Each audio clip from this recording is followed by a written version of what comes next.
Gubernur DKI Jakarta Anies Baswedan merayakan ulang tahun ke-53 pada 7 Mei 2022 lalu.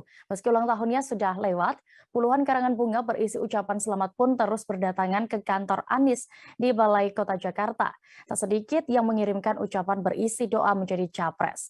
Selengkapnya terkait ini akan disampaikan rekan Dionysius Arya Bimasuci, reporter Tribun Jakarta yang sudah bergabung bersama kami. Silakan rekan Dion.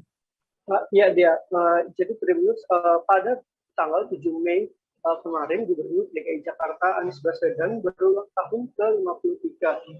Karangan bunga pun terus berdatangan ke kantor Anies di Balai Kota Jakarta hingga kini. Juga karangan itu masih ada di Balai Kota. Banyak masyarakat yang mendoakan Anies agar nantinya bisa terpilih dalam kancah capres mendatang.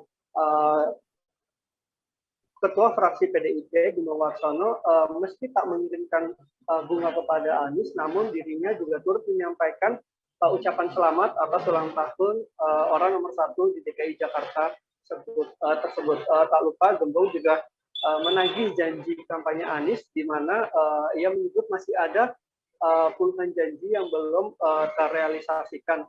Menurutnya ada 3 janji utama yang harus realisasikan Anies sebelum masa jabatannya berakhir pada Oktober 2022 mendatang.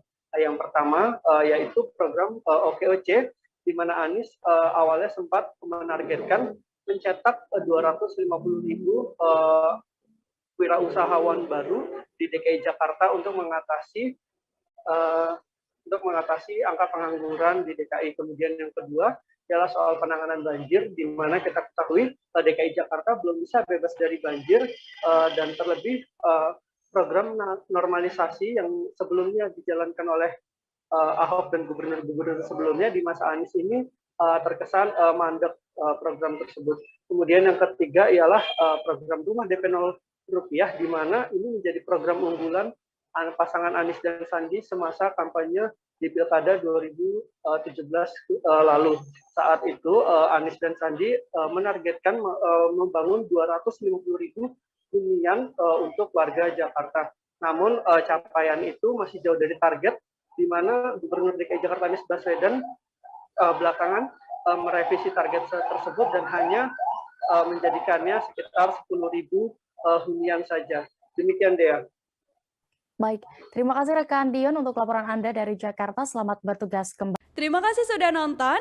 Jangan lupa like, subscribe, dan share ya.